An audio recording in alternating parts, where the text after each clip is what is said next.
มาแผ่บารมีมาพบเก่าเกตตา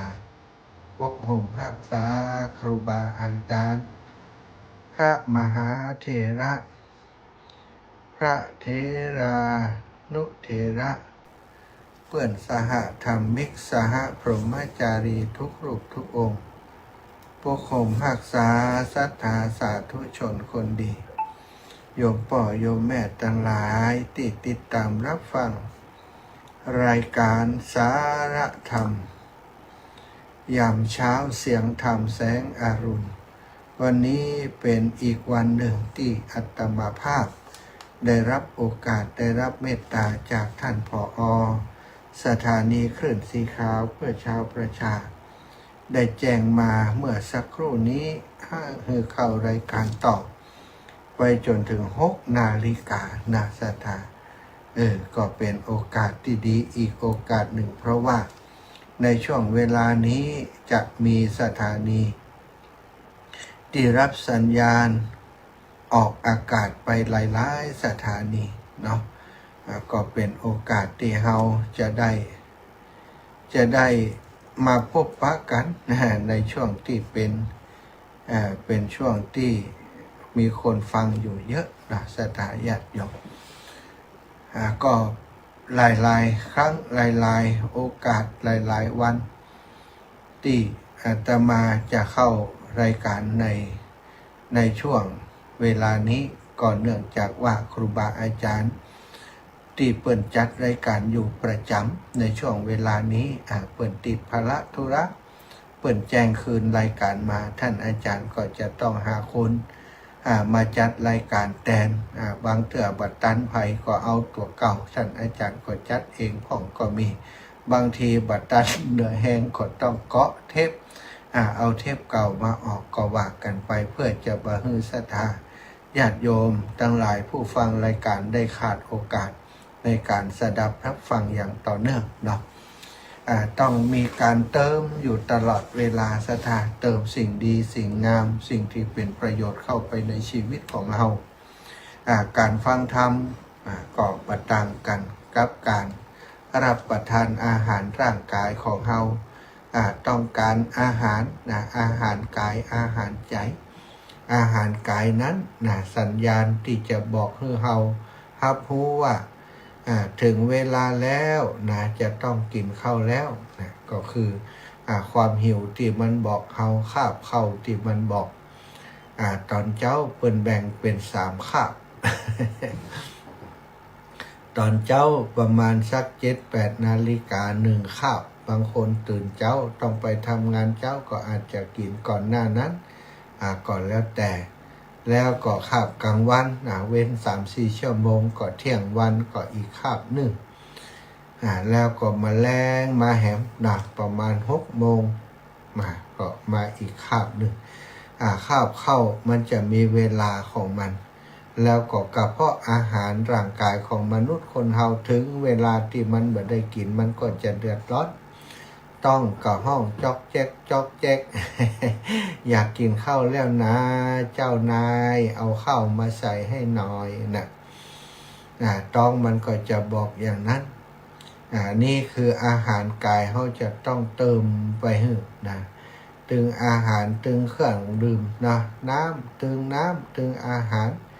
เข้าป่าอาหารต่างๆต้องเติมเข้าไปในร่างกายทุกวันทุกวันทุกเวลาที่จำเป็นจะต้องเติมเข้าไปถ้าบ่เติมอาหารกายเข้าไปร่างกายมันก็ขาดกำลังขาดกำลัง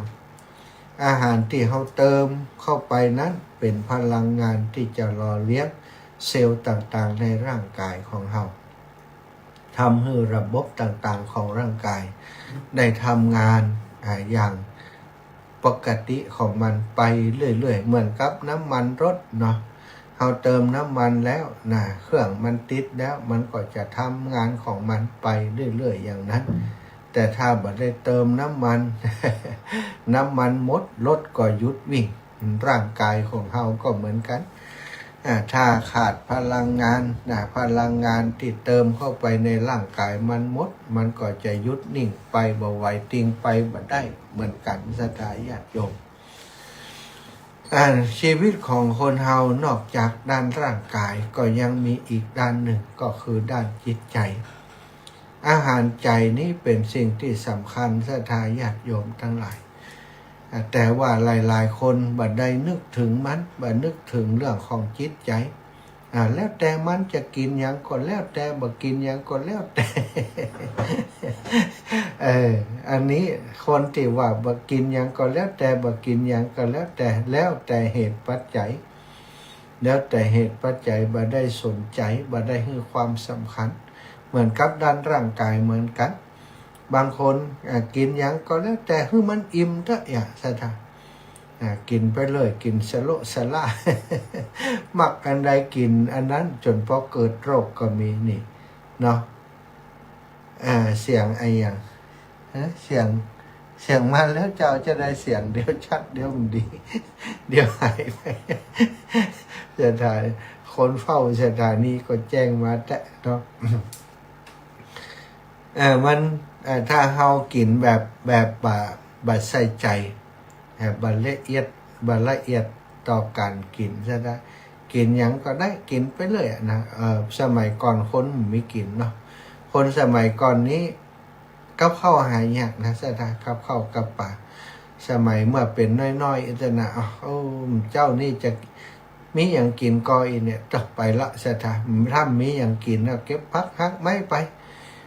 อีแม่นึ่งเข้าอีแม่ก็จะบอกว่าขึ้นพักละกำเนิด พักละมันขึ้นเก้าบะขามหลวงอยู่บนไปพุ่น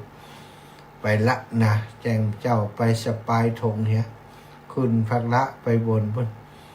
พักละนี่มันมีน้ำก็มันก็มีแต่ว่าคนขึ้นมันเคลียมันขึ้นไปบนเก้าบะขามมันคนมันขึ้นมันซะท่าน้ำพักละเลยหายไปเสียนักเนาะแล้วก็เอาขอไปด้วยเห็นนะกับเกาะพักละมาเกาะมาได้ถงแล้วก็ลงมาพวกเปิ่นจะนึ่งจะแกงเตือกก็นึ่งเตือกก็แกงว่าไปแล้วก็ปอกก็ไปทำเข้าไปต่งลงนะเฮาอยู่บ้านถ้าอยู่บ้านก็จะจ้องจ่วยแม่ทำอยู่บ้านก็จ่วยปอกถ้าเปิ่นขึ้นพักละแล้วก็ไปละไปต่งเจ้าอยู่นี่ก็ซ่อน บางฝ่องก็คุดปูนะมีอย่างกินคุดปูตำปูเก็บพักนอกมาตัวนี่สมัยก่อนอาหารก็ประมาณเนี้ยซะท่าแต่เดี๋ยวนี้ตื่นเจ้ามาปนละหล่นไปกาดปนหล่นไปกาดอย่างเดียวถ้ามีกาดเจ้านี่มีอย่างกินหล่นไปกาดมีสะปะนะพักไม่ใส่เครือตลอดจิ้นหมูจิ้นงัวจิ้นควายจิ้นไก่นะมีหมดสมัยก่อนนี่มันทำหาแล้วนะบะมีตลาดอย่างนี้บะมีตลาดสดบะมี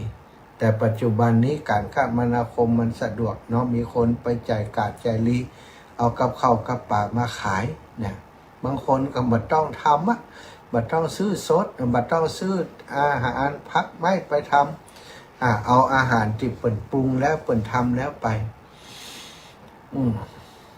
ก็สะดวกไปแห่งแบบหนึ่งแต่ที่มันบ่มีก็บ่สะดวกเนาะความบ่สะดวกของสมัยก่อนนี้อาหารอาจจะบ่ครบ5หมู่มันก็เป็นพักเป็นไม้เสียส่วนใหญ่กว่าจะได้กินปลาที่มันมีโปรตีนก็เมินนานเตื้อพืชผักผลไม้ที่มีวิตามินก็บ่ค่อยได้กินสมัยก่อน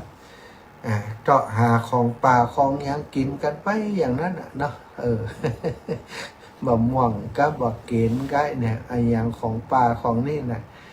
เม็ดคอยยังกินสถาเม็ดบักกอมนี่ยังกินนะสมัยก่อนมันมียังกินหมามันเมียงเขานี่เนาะก็ได้กินอย่างนั้นนะ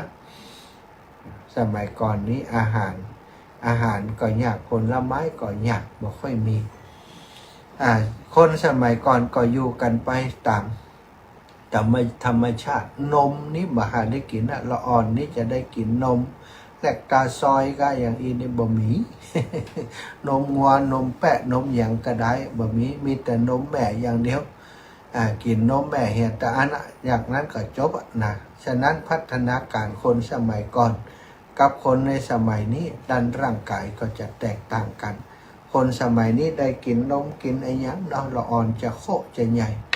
สมัยก่อนนี้มีเนาะมีได้กินนมได้กินยังได้กินข้าวกับน้ำละสถาญาติโยมกินข้าวนี้อิ่มพ่องบ่อิ่มพ่องนะส่วนใหญ่บ่ค่อยอิ่มก็ตมาว่านี่ ลูกกันหลายกินกันหลายอาศัยว่าเสาะอย่างกินกันไปเนาะผลลำบากหลักไม่อย่างต่างๆก็เสาะกินกันไปเติมเพื่อจะให้มันอิ่มเต็มในแต่ละวันเขาอยากมากแพงไม่หันยุกที่เขาอยากมากแพงก็หากินยากสมัยนี้อาหารเยอะกับข้าวกับปลาเยอะมากมีสตังค์ใครยังกินยังก็ได้กินนี่อาหารพอมันเยอะมันก็เลือกทีนี้การเลือกนะส่วนใหญ่คนจะเลือกตามใจปากบัดได้เลือกเพราะคุณค่าทางอาหารศรัทธาเลือกตามใจปากคืออย่างก็เอานั้นคือบางครั้งบางทีมันมีประโยชน์แต่อยากเนี่ยเหตุผลคืออยากนะมันอยากกินอันนั้นเพราะเพราะเป็นโฆษณาในทีวีว่ามันกินล้ำ ดารามันกินอันนั้นนะของนั้นมันอยู่ที่ไหนเขาขายไหนเขาขายที่ห้างนะห้างอย่างเซเว่นก้าอย่างก้านี่ละอ่อนเดียวนี่ศรัทธามากินข้าวที่ป่อแม่เนี่ยนะเอาตังค์มามันต้องเดี๋ยวซื้อคนเดียวไปแล้วแบนไปซื้อของเซเว่นเพิ่นศรัทธาญาติโยมมากินกับข้าวที่ป่อแม่เนี่ยเซเว่นพิซซ่าไอ้ยังกินแบบฝรั่งนะและตัวเป็นคนไทยฝรั่งมันกินของที่มันดอกเพราะบ้านเปิ่นมันเมืองหนาวเปิ่นต้องการพวกมันเข้ามาดูแลคนไทยเฮานี้ควรจะกินของที่มันบ่มีมันแต่ว่าบ่ฮู้อาหารเปิ่นกินแล้วก็ในสื่อต่างๆที่หันเปิ่นเนี่ยดารามันกินคนนั่นคนนี้กินก็เลยไปซื้อติดเซเว่นมากินส่วนใหญ่ก็เป็นอาหารที่มันตามใจปากเนาะอาหารหลายๆอย่างที่มันบ่ให้คุณต่อร่างกายแต่กับให้โทษต่อร่างกายก็มีเยอะนะอาหารกายอาหารร่างกายถ้าเฮาบ่สนใจบ่ใส่ใจบ่ดูแลร่างกายให้ดีซะถ้าอาหารบางอย่างบางประเภทบางชนิดเนี่ยมันเจือปนสารเคมีเข้าไปบัดเดี๋ยวนี้ยิ่งซ้ำร้ายนะอาหารที่เฮาไปซื้อตามกาดตามนี้ผักไม้ใส่เคียงงามผักบัดถั่วนี้บ่มีมดบ่มีแมงตอมเลยเนี่ยสถานเอามาแจ่น้ำด่างเอามาแจ่ยังบางคนแจ่เหี่ยก็ดีบางคนนี่บ่เอาล้างลมเอาไปแกงไปทำแล้วแกงปดมอออกมาบางทีสาบอันยาอยู่อย่างบางคนอาศัยกินเครื่องเทศต่างๆที่เขาตำผสมรวมเข้าไปเนี่ย5 ข่าจะไคร้เนี่ยมันดับกลิ่นของงานหมูยาสารเคมีต่างๆเขาบอกว่าเขากินสารเคมีเข้าไปหีบลดเข้าไปอุ้ยล้ำหวานเหมาะอีหล่ะสด โอ้เปิ่นใส่อย่างไปสะปะสะเป็ดมะกวยเต็ดมะละกอหัวนะเอาชูรสว่าเอาชูรสก็มีข้างนอกก็มีปลาเค็มใส่เข้าไปทำให้กลิ่นของสารเคมียาเคมีต่างๆที่มันติดมากับพืชพักอย่างต่างๆนี้มันลดกลิ่นลงไปเขาบอกฮู้ก็สดไปกินไปซะเถอะคงปฏิเสธมาได้อาหารครึ่งหนึ่งหรือว่า70% ในชีวิตประจำวันเนี่ยคือสิ่งที่เขาผลิตเองมาได้เนื้อวัวเนื้อควายเนื้อหมูเนื้อไก่นี่โมนี้ก็ ปนเปื้อนไปด้วยสารเคมีสารเคมีจากกระบวนการผลิตซะทั้งอย่างไก่อย่างนี้เปิ่นต้องฉีดวัคซีนต้องกินอาหารเนี่ยซะทั้งกินอาหารไก่นี่กินอาหารเล่งให้โตเนี่ยอาหารที่เปิ่นเล่งให้สัตว์โตเนี่ยมันไปอยู่ในไก่ในหมูในควายในอย่างต่างๆสถาสุดแล้วเขากินเข้าไปมันก็จะไปอยู่ในร่างกายของเขาบัดเดียวละอ่อนนี้โตผิดปกตินะละอ่อนยังอายุย่ำถึง10 ขวบคำเถื่อนะมันมีความรู้สึกตั้งเรื่องของหนุ่มสาวแล้วก็มี เพราะมันถูกเล่งให้โตไว้สถาจะได้ใจงานเร็วๆจากที่ไหนจากอาหารที่เราบริโภคเข้าไปพักผลไม้ต่างๆคนเราชอบของสวยของงามพักบอกงามบ่ซื้อเนี่ยสถานลองไปพอเขาไปพอในการพักอันใดที่มันไม่ค่อยงามไม่ค่อยมีไปซื้อถ้าอันใดอันนี้เหมาะเนาะอย่างเขาชอบพวกอย่างสถานบ่มีแมงกินเลยเนาะอันนี้เหมาะซื้ออันที่เหมาะอันที่มีแมงมีอย่างกินนี้บ่ค่อยซื้อความจริงแล้วอันที่มีแมงมีอย่างเนี้ยนะมันเป็นอาหารที่เปิ่นผลิตโดยที่บ่ใช้สารเคมีแมงมันเลยเจาะเลยกินได้แต่คนเฮานี่บัดเจียแมงปล่อยให้ของดีๆแมงกินเนี้ย ของที่เป็นขี้ซากแมงเขากลมเอาเขาชอบของงามๆเพราะชอบของงามๆศรัทธาญาติโยมคนที่ผลิตเปิ่นก็ฮู้เนาะอย่างใดของที่เปิ่นจะเอาขายเนี่ยเปิ่นก็ต้องฉีดยาฆ่าแมลงบ่ให้แมงไปยุ่งไปกวนแมงบ่ยุ่งบ่กวนมันก็งามบัดเดี๋ยวนี้คนที่เก็บพักอย่างต่างๆนี่ต้องใส่ถุงมือทำไมต้องใส่ถุงมือก็มือไปสัมผัสยาเนี่ยมันก็จะยานี่สารเคมีก็จะเข้าสู่ร่างกายคนที่เปิ่นทำนี่เปิ่นหู้หรอกบางเถื่อฉีดยาเปิ่นบอกว่าฉีดยาได้5 วันนี่ถึงจะเก็บเนี่ยมันมาใจอันสถาฉีดแมลงตะวานี่เนี่ยก็มาฉีดมันบอกไว้แม้จะลงมันถึงลงถึงกวนขนาดถึงเพียงถึงไออย่างต่างฉีดยาคืนตะวาแจงเจ้ามาบุญไปเก็บใส่เสื้อเกาะเสื้อกาวเหี้ยใส่เสื้อกันฝนเหี้ยมือก็ใส่ให้มิดชิดเหี้ยเก็บมาเอาไปมัดก็ต้องใส่ถุงมือเนี่ยบ่ให้มันไปติดมือเฮามัดเรียบร้อยก็เอาเป็นส่งไปขายตามกาดบางเถื่อบ่ได้มัดใส่เข่งใส่ยักคนที่เปิ่นไปอยู่กาดเปิ่นก็ซื้อมาเป็นกิโลมามัดมาอย่างขายให้เขาก็ซื้อมาบางคนเนี่ยเหมาะดีสดดีบันล่างเลยนะสถากินเลยก็มีแสดงว่าเขากินไอ้อย่างเข้าไปนอกจากพักที่เขากินเข้าไปก็สารเคมีก็ติดไปตัวนี่แต่คนที่เปิ่นหู้จริงนี่เปิ่นก็จะเอามาแจ่น้ำเหี่ยก่อนเอามาล้างแล้วล้างแหมล้างแล้วล้างแหมคือมันปลอดภัยที่สุดนะคือมันปลอดภัย100%ก็จังมันแต่ของสารเคมีมันออกไปนักที่สุดล้างน้ำด่างล้างน้ำอย่างที่เป็นวิธีการที่เปิ่นจะทำแล้วก็เอามาประกอบอาหารมาปรุงอาหารบางคนใจฮ้อนสถานล้างลมเอาแหละโดยเฉพาะอย่างยิ่งคือละออนล้างนี่บัดต้องสนละเนาะละออนเนี่ยเอาไปจุ่มน้ำก็เรียบร้อยแล้วแม่อาหารจึงส่วนมากปัจจุบันนี้อาหารที่เปิ่นปรุงขายสมัยสถานเปิ่นจะมาละเอียดอย่างเฮาทำนี่คงแบบมีขนาดเขาทำเองบางเถื่อบางทีบางครอบครัวยังบัดละเอียดยังบัดทำให้สะอาดก่อนแล้วทำนะคนที่เปิ่นเนี่ยขายเนี่ยถ้าเปิ่นมีจรรยาบรรณดีๆก็อาจจะทำดีที่สุดเพราะเปิ่นคิดว่าผู้บริโภคคือคนที่เปิ่นจะต้องดูแลบางคนมีคุณธรรมมีจริยธรรมนะสถานเปิ่นก็ท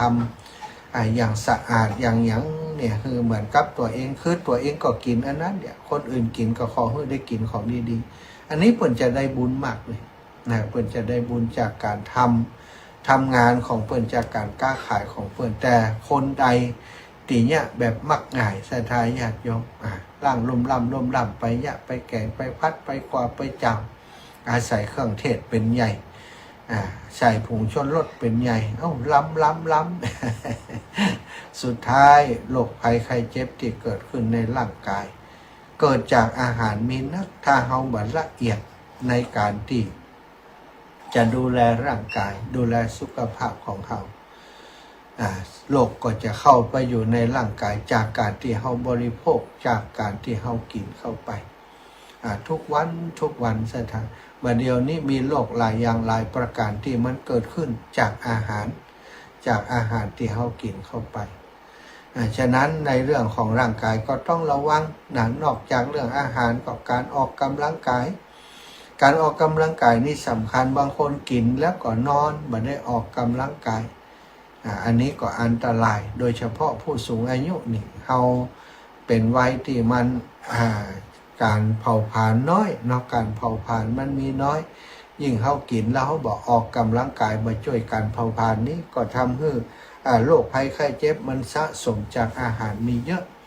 ผู้สูงอายุจะต้องใส่ใจเรื่องอาหารการกินที่กินเข้าไปต้องเป็นอาหารที่ย่อยง่ายต้องเป็นพวกผักผลไม้ต้องปลอดภัยถ้ายิ่งปลูกเองยิ่งทำเองยิ่งเป็นประโยชน์เพราะเรารู้ว่าของที่เราผลิตนั้นมีสารเคมีหรือบ่มีมันกินได้เต็มใจเนาะบัดเดี๋ยวนี้ถ้าไปซื้อตามการตามดีแม้กระทั่งใบกะเพราอย่างต่างๆนี่สักจะไปคิดว่าโอ้ใบกะเพรานี่มันปลอดภัยนะสารละแหน่ใบกะเพราอย่างต่างๆโดนหมดนะเปิดฉีดยาแง่อย่างมาหมดเนี่ยถ้าเขาปลูกเองมันถึงจะรู้ว่าปลอดภัยแต่คนส่วนใหญ่ก็มาหุมปลูกเนี่ยซื้อดีกว่าอย่าง ถ้าซื้อดีกว่าก็ต้องป้องกันตัวด้วยการล้างให้สะอาดนะปรุงอาหารให้ถูกสุขลักษณะสะอาดแล้วก็ปลอดภัย เนื้อสัตว์ต่างๆก็ต้องปรุงสุกปรุงให้มันดีถ้าลดใดซ้ำดีเพราะว่าเนื้อสัตว์บางทีมันก็เป็น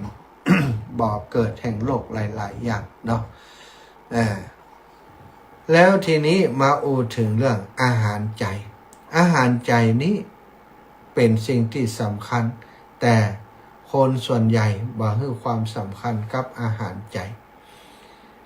จนี้ถ้าเขาบ่ได้รับแบบครบถ้วนนะสถานใจเขาก็จะเป็นใจที่แบบปกตินี่มีความเดือดร้อนเกิดขึ้น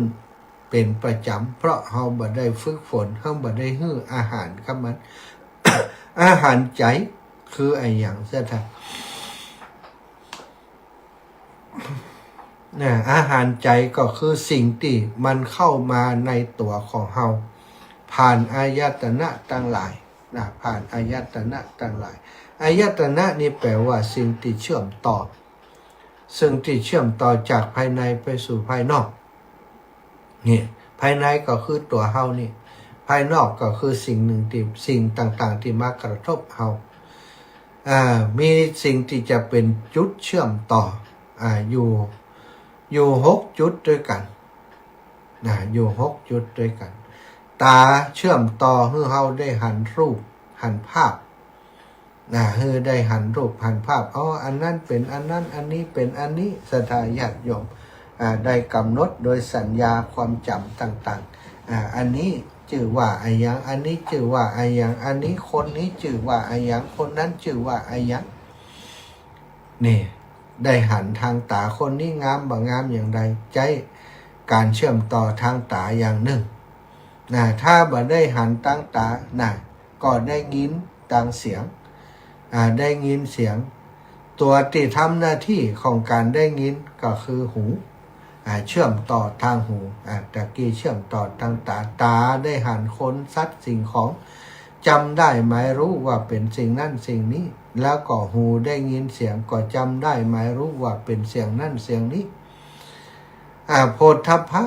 การสัมผัสอันนี้ร้อนหรือว่าเย็นอันนี้แข็งหรือว่าอ่อนแข็งอ่อนร้อนเย็นโดยการสัมผัสเรียกว่าผัสสะสัมผัสทางกาย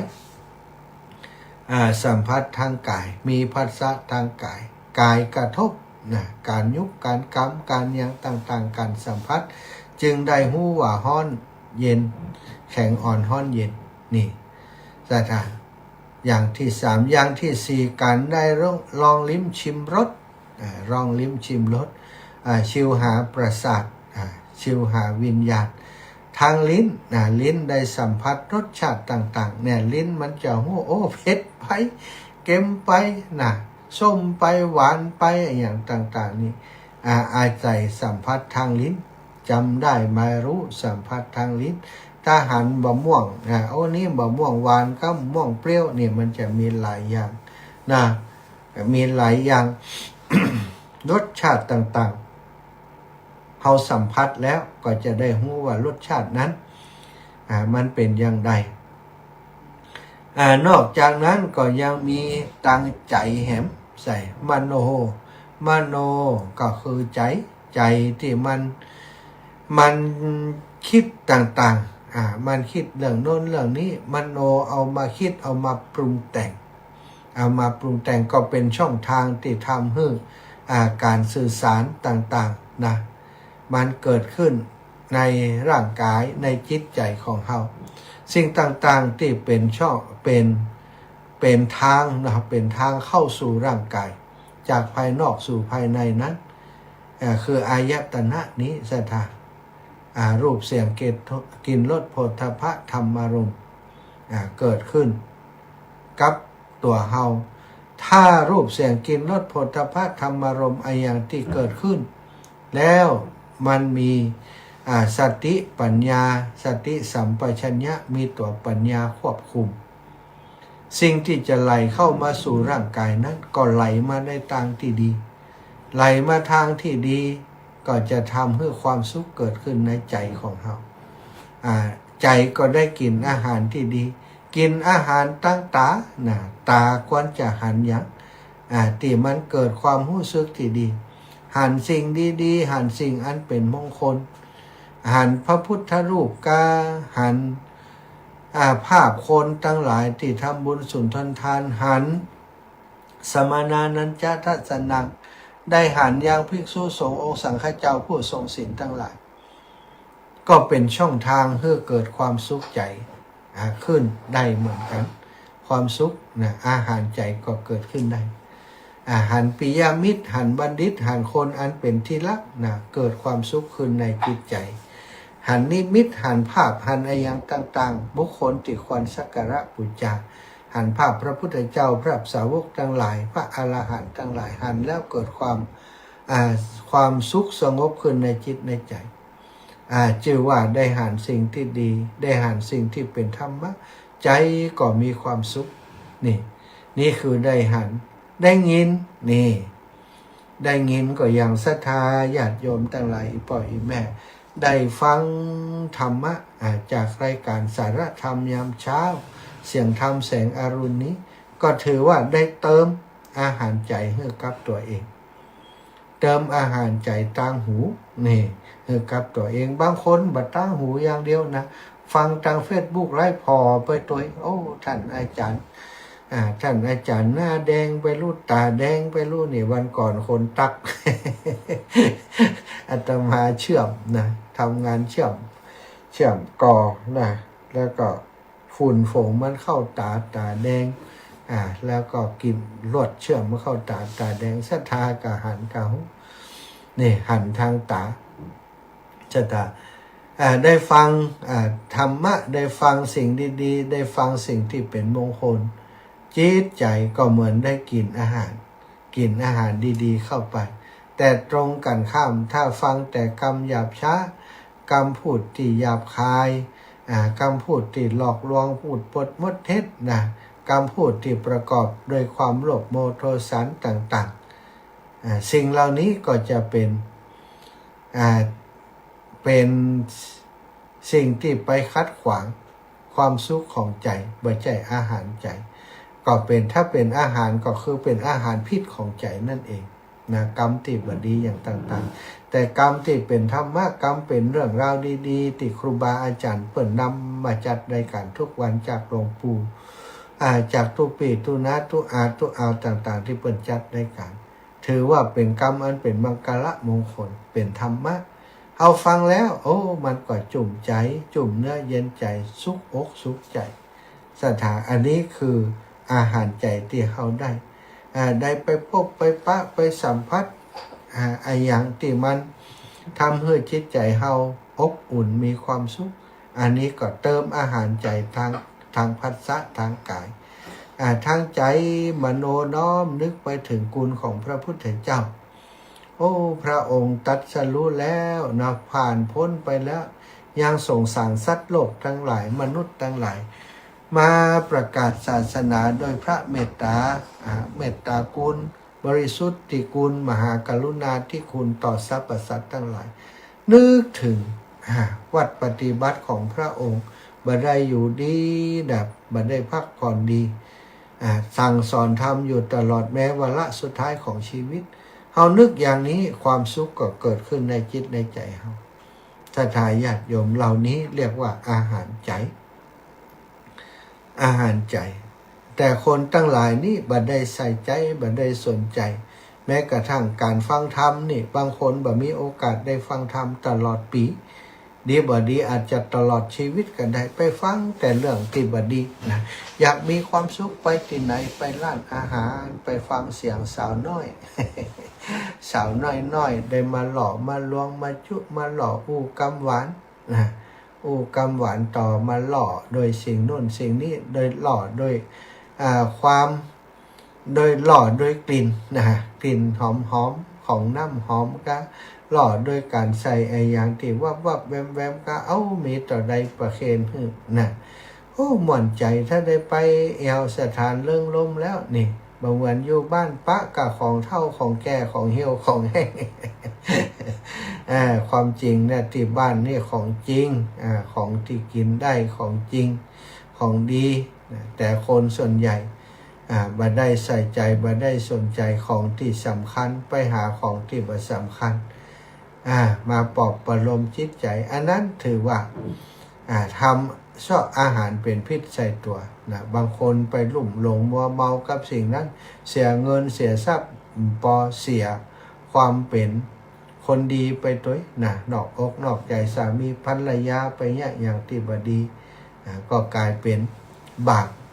ปเป็นโทษแก่ตัวเนี่ยใช่ไหมนอกจากนั้นคนเราต้องเติมสิ่งที่ดีให้กับชีวิตในทุกๆวันที่มีลมหายใจอยู่ตื่นมาปุ๊บเติมเลยเนี่ยเติมโดยวิธีนึกถึงพระคุณของพระพุทธเจ้าพระธรรมพระสงฆ์นึกถึงคุณพ่อคุณแม่คุณปิตามารดาที่เปิ่นว่ากันคุณครูบาอาจารย์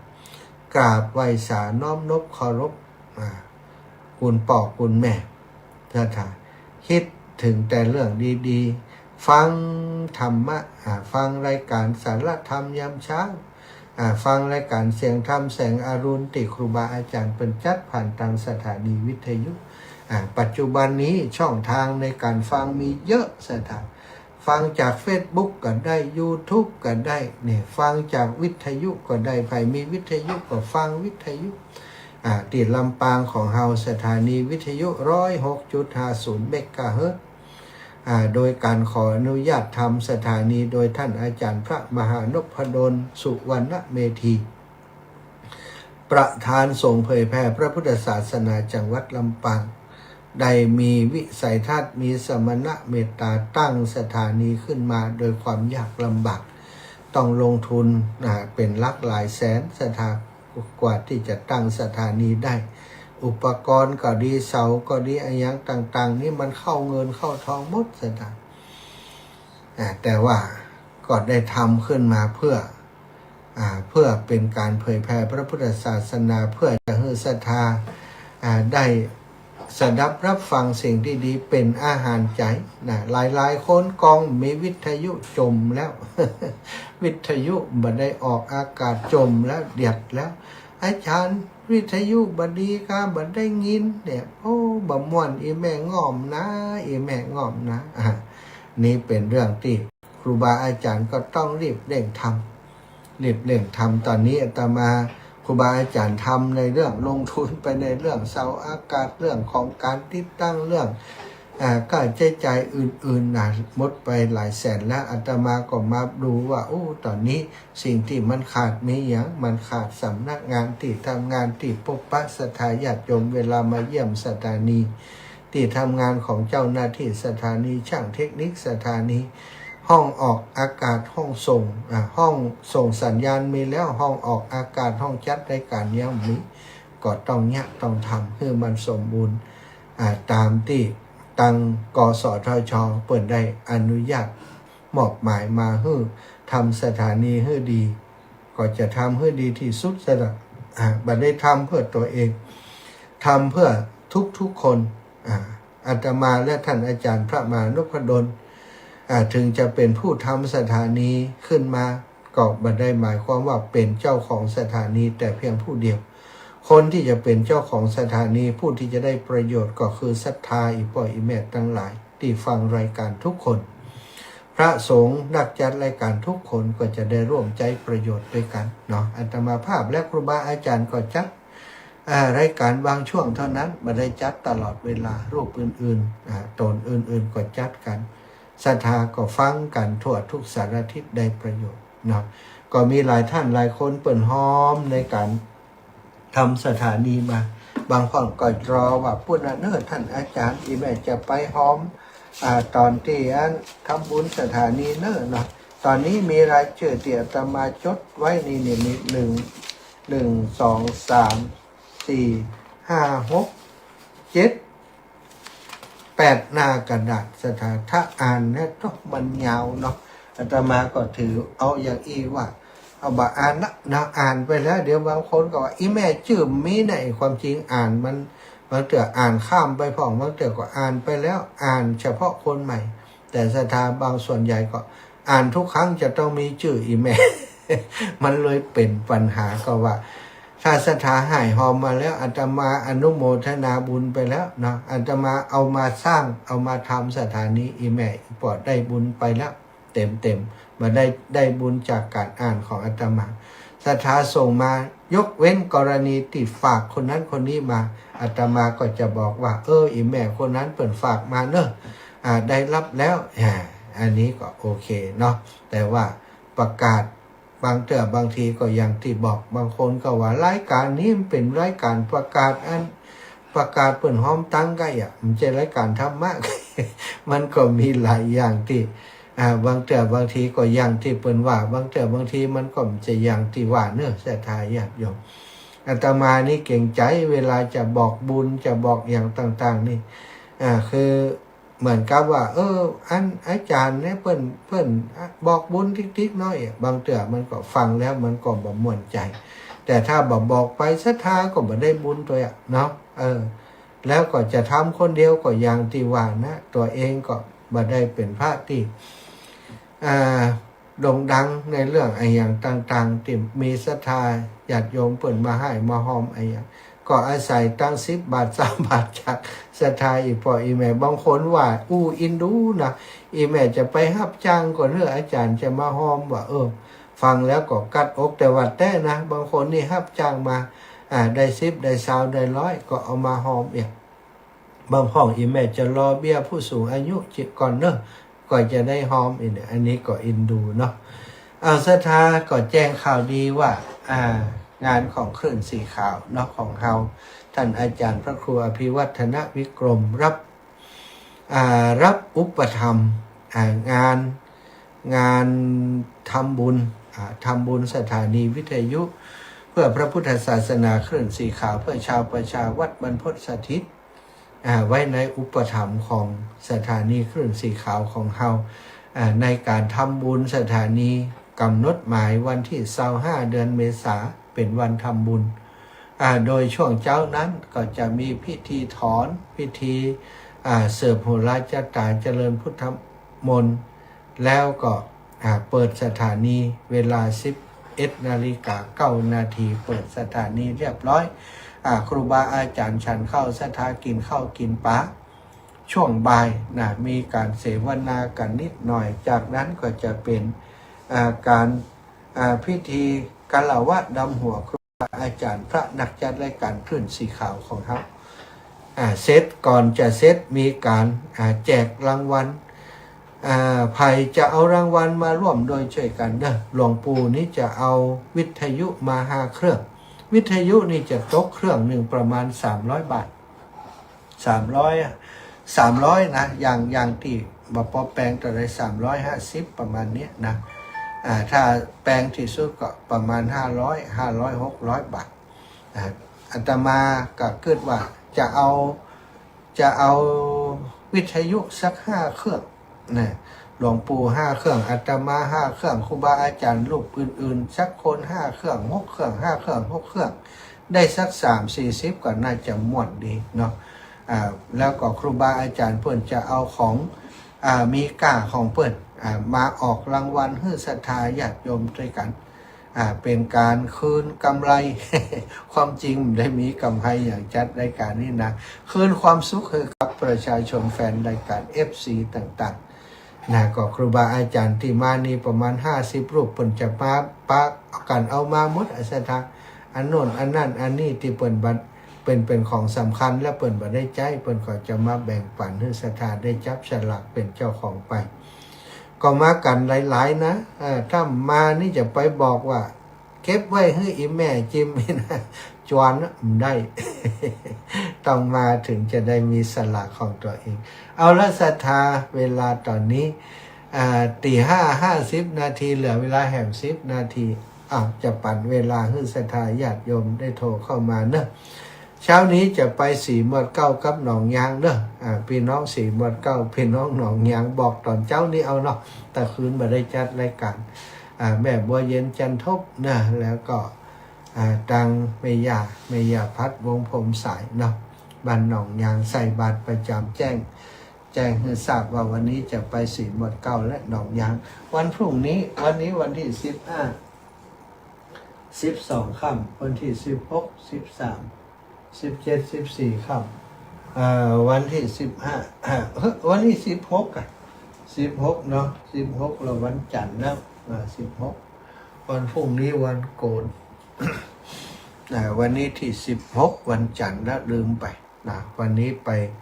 4:09กับหนองยางใกล้ๆนี่เนาะศรัทธาจัดรายการแล้วก็ไปละศรัทธาญาติโยม0808844173วันนี้ได้ยินไปถึงไหนนี่เวียงป่าเป้าได้ยินแล้วกันเนาะเวียงป่าเป้าเวียงป่าเป้าตอนเช้านี้เวียงป่าเป้าก็ดีตั้งเชียงใหม่นี่หลายสถานีแล้วเชียงใหม่ช่วงเวลานี้รับได้หลายสถานีนะสถานตั้งเชียงใหม่เชียงรายพะเยาแปรน่านหลายสถานีเปิ่นก็รับได้ช่วงเช้านี้วันนี้อย่างวันนี้หวยออกเจ้าหวยอย่างอีแม่มันอย่างไรวันที่16เป็นอย่างวันที่16 วันที่16วันหวยออก ก็นึกว่าเป็นวันอย่างวันที่16เนาะอันตะกี้ว่า15อีโลเนาะวันนี้ที่16เนี่ยโอ้แม่ทองนันทะใจแม่ทองเจริญปอนได้ฟังอยู่ไอ้จังกระตุกเจ้าอีแม่ต้องฟังงานโทรศัพท์ห้ามฟังวิทยุมันเสียงมันสะท้อนเจ้าสาธุนาบุญรักษาแม่เด้อลูกเจ้าถ้าฟังรายการอีแม่เวลาโทรนี่อีแม่ปิดวิทยุก่อนรีหรือว่าปิดไปเลยเพราะว่าเสียงที่เขาอู้กันนี่มันกว่าจะไปถึงวิทยุนะมันจะจ้าแล้วก็เขาจะไปฟังวิทยุเหมือนกับว่าตีภาษาทางเพศเป็นว่ามันดีเลย์เนาะมันดีเลย์โอ้ตื่นเช้าแล้ววันนี้ แข็งแรงแล้วกะมีแหงแล้วก็โทรแล้วนี่แหงโทรหาลูกเลยว่าสมมติที่2ติดสำคัญให้แม่ไทยกำหันด้วยแม่มันติดซ่อนกันก็มันเลยถึงกล้าให้ลืมแม่ไว้เลยใจอ่อน เห็นว่าคนลึกหลวงไม่ขี้ให้จ้ะมาให้โอ้บ่ถ้ามันติดแต่จะมหับว่ะเนาะถ้ามันตุ๊ดสาธุดีแล้วขอบคุณหลายๆดูโยกายอีน้องมันออกกันมันเอาออกเฟซให้พอทุกวันสาธุนะแม่นะหายเร็วๆหับแล้วก้า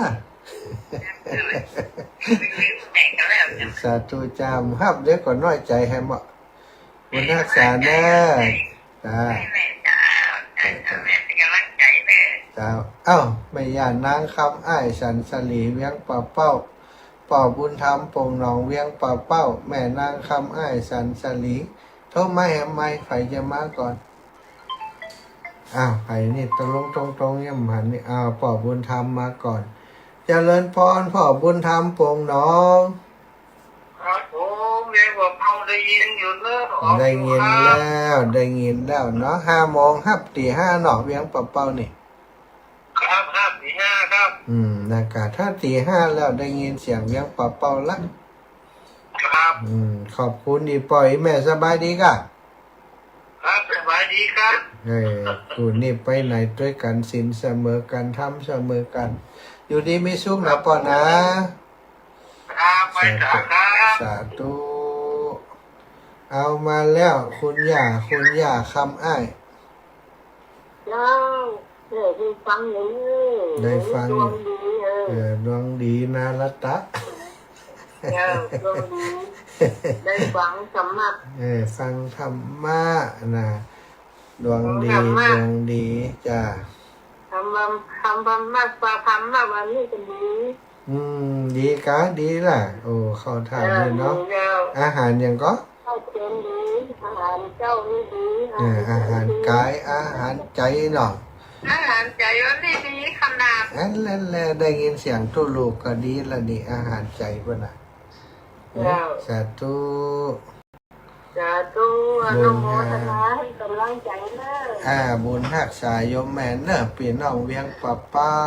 บ้านสันสลีเวียงป่าเป้าแม่นางคำอ้ายนะเวียงป่าเป้านี่ก็ไปบ่อยเหมือนกันเนาะไปบ่อยมีงานมีการบ่อยโอ้ทางปุ่นได้ยินแล้วหายไปหลายวันนี่ไปข้ามาได้ตัวลูกตัวอยู่ไหนเดยอยู่ลี่ก็ว่าอยู่ในตัวเมียลี่เนาะอยู่ลี่แล้ว